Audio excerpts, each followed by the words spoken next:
Lately, the SUV market has been on a high, whether it's Chinese SUV or German SUVs.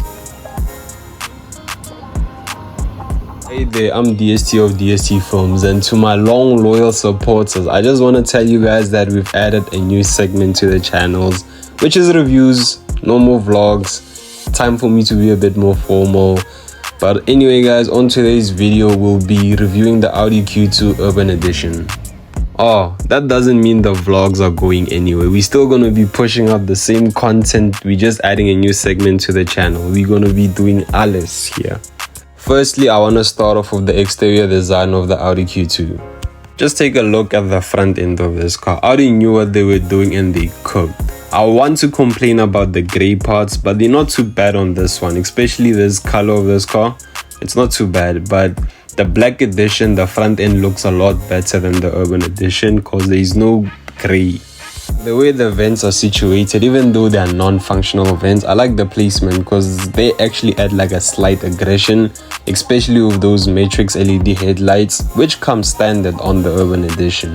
And as we've all seen on like almost all the Audis, the grill completes the entire front of the car with those four rings. When it comes down to the exterior design of the Audi Q2, no complaints. This car is beautiful. My only complaint is the grey parts, grey. I don't like grey.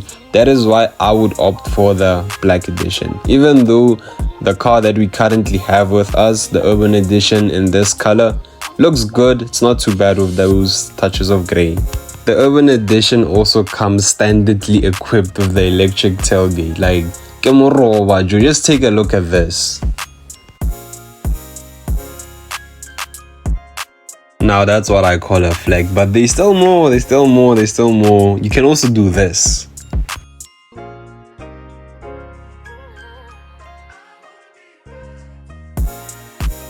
Now let's get into the interior of the Audi Q2. So I'm going to start off with the rear. This is my channel. I do it my way here.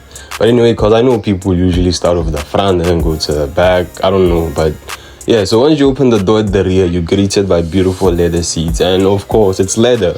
New car smell, they smell good. You know guys, leather seats smell always good. Like just go to any dealership and just open the doors of a new car and yeah.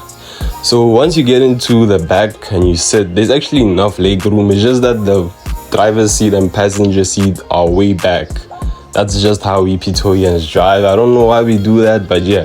So if the seats are properly adjusted to the front, I'm sure there will be enough legroom for anyone of any size. I want to talk about the boot space. I was busy playing with those buttons. But yeah, the boot space comes at 405 liters and you can also make the seats lay. So yeah, pretty much, yeah, that's pretty size decent boot space. I feel like you can fit a lot. Yeah, that's enough. Once you get to the driver's side of the car, you're greeted by this beautiful steering wheel. I like the way it feels. It's a leather steering wheel and I like the overall design. Simplicity is key sometimes. Also the way this dashboard feels wrapped in leather, amazing. The overall dashboard design, vents, etc. I really like it. Like there's no complaints coming from my side in terms of the interior. I also like this little emblem. Yeah, that's a cool design, cool feature to add, like that little logo. Did I also mention that the Audi Q2 Urban Edition comes standard with the panoramic sunroof? And it also opens, guys. Pretty cool. And why you panoramic? So yeah, unfortunately the shield you have to open it manually, but the sunroof just by a push of a button, you know, the usual stuff. Yeah, that's the only thing I don't like. I don't like that sun visor that you have to slide manually. Now let's get into all these things here. So I'll start off with the multimedia system. The menu is very easy to browse, extremely user-friendly, especially for someone like me that comes from a background with old modified cars with zero technology like body 14 Clipper Little Bushesh. The multimedia system is controlled by this knob, which is very convenient because it limits distractions. You can also adjust your sound quality and the multimedia system is very nice and advanced. I like the way it's situated and the overall size of the screen, nothing too much. We also have dual climate control, which allows for your passenger princess Matsui to have their own desired temperature and also Mimo Traisen. Heated seats too. This knob here is for your fan speed. We also have an auto start and stop button, so you can either have it on or off. park assist, which activates all the sensors. Unfortunately, the urban edition does not come with the camera. The camera comes in the black edition, but I'm a man, I don't need such. We also have traction control.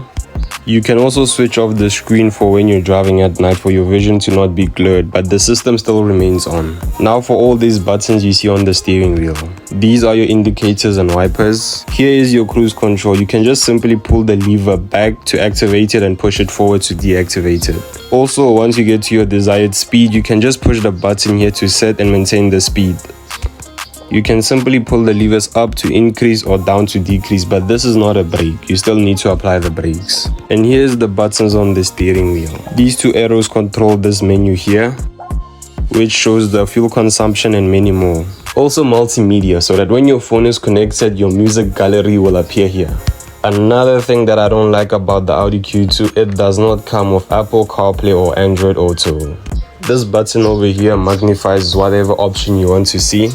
All the buttons on the Q2 steering wheel are printed the same, so even if you don't find yourself having certain features, the button will still be there. Get the Carisha and jack. Here are your Bluetooth controls to answer your phone and voice command. Here's your engine temp and your fuel level. Please don't judge. I know my car. You know that saying, I know my car. We also have an auto dim rear view mirror. Also touch sensitive cabin lights. And you know I already spoke about these. Now when it comes down to the drive of this car, it's what you expect from an Audi SUV. The car is very comfortable, so you wouldn't mind doing long distance travels in this car. The Audi Q2 Urban Edition, also the Black Edition, is powered by the same engine, which is the 1.5 litre 4-cylinder turbocharged engine, which gives out a whopping 110 kilowatts and 250 Newton meters of torque. All this power is transferred to the Triptronic transmission.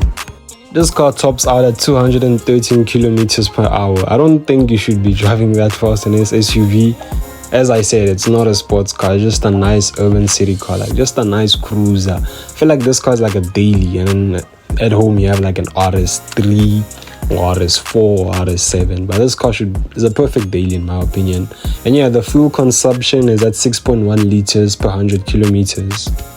When it comes down to the price of the Audi Q2 Urban Edition, hey, this car is gonna set you back a lot. New cars are expensive, like the prices of cars nowadays, also back in the day, cars are expensive, but now cars are crazy. This car would set you back 744,000 rands. And if you just save an extra 23,000 rands, you can buy the Black Edition, which is 767k. With all that being said, I feel like the Audi Q2 Urban Edition is not a bad car. It's actually something I would settle for, but I would honestly go for the VW T-Roc. That's just a better looking car in my opinion. But the Audi Q2 is also top spec. I can't really say this car is not good. This car is actually perfect. Just according to my preferences, the T-Roc seals it when it comes to looks. If you've reached the video this far, thank you very much for watching the entire video, and yeah, please like, share and subscribe. And yeah, I hope you noticed this was actually my first car review. I've never done a car review like this, and yeah, I feel like as time goes I will gradually improve.